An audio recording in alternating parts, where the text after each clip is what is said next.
We're back with another review. Thoughts on third try with technical difficulties. But yeah, Hello Again is a 1987 romantic fantasy comedy film directed and produced by Frank Perry, and it stars Shelley Long, who, known her mainly from Cheers.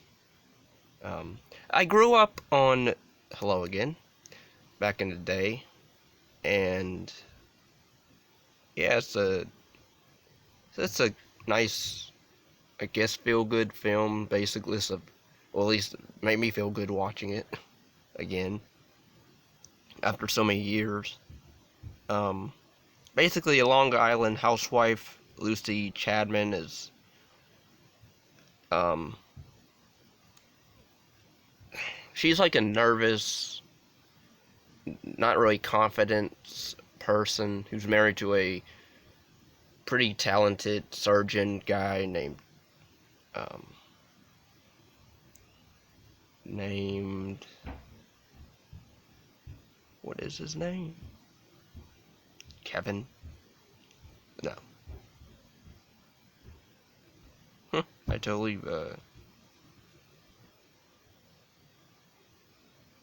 oh, I yeah, no, Jason. Um, but yeah, he's a surgeon who's trying to be a better surgeon, and one thing leads to another. Where she pretty much, I don't know how to explain this movie. I'm kind of out of it. Sorry about that. Lucy has a sister named Zelda who's into occult stuff, supernatural stuff, auras, and all that jazz. And she's funny. She has some funny lines, at least to me. I guess this movie wasn't really well received when it came out. I don't get why, because it's a decent movie. Like, basically, this woman, she doubts the life that she has already, and then she dies, and on a chicken, piece of chicken. And then she comes back by her sister, who conjures her up from the dead, and then you find out, oh, she has to find true love by the end of the month.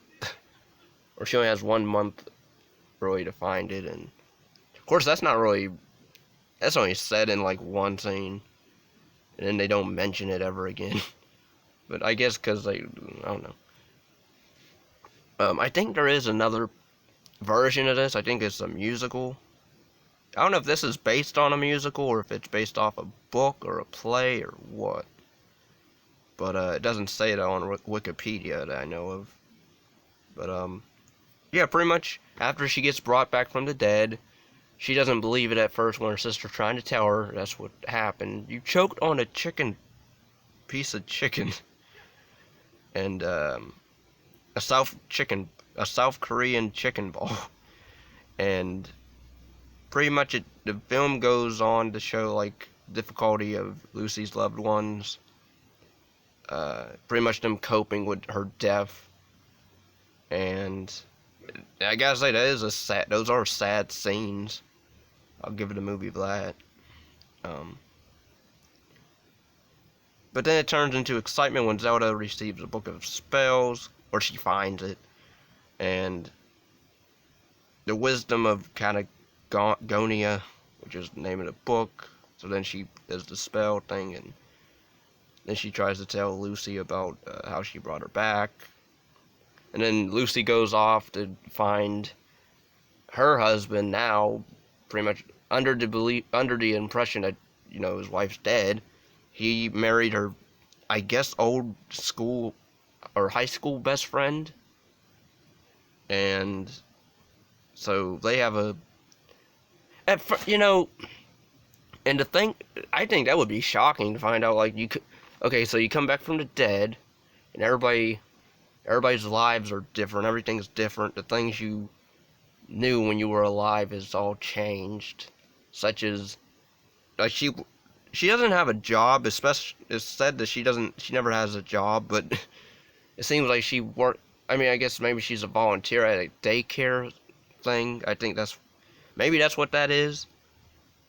But yeah, like she makes a big deal of, is it okay if I don't have a job?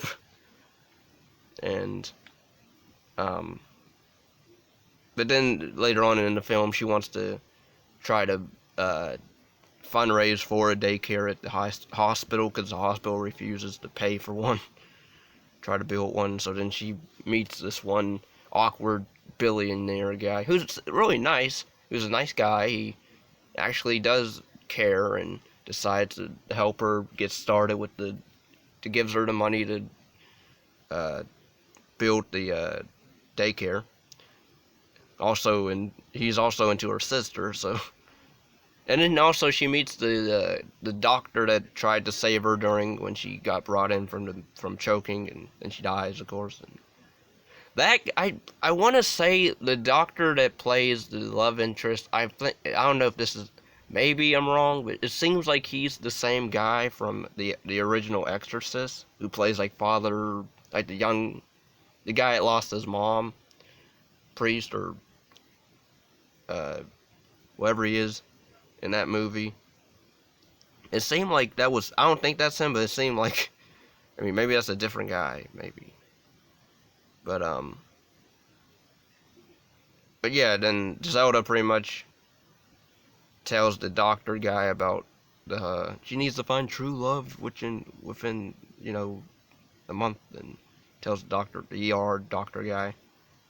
And pretty much the film, and then it goes into like Lucy trying to reconnect kinda with her husband at the same time, but not really, because he's trying to explain to her the fact that you're profound dead, and then you come back and sit around in my office, which you cannot do, and then because then people question, and then that's what happens.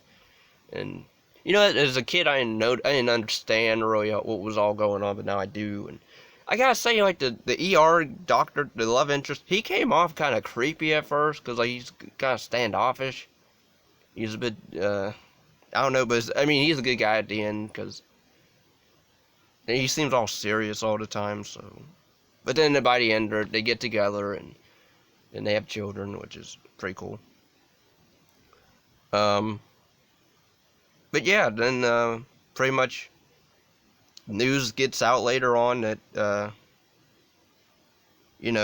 Lucy's back from the dead, and then she gets the Britney Spears treatment where the paparazzi are everywhere and take pictures of her everywhere and answer our question, and how does it feel to be back from the dead or whatever. And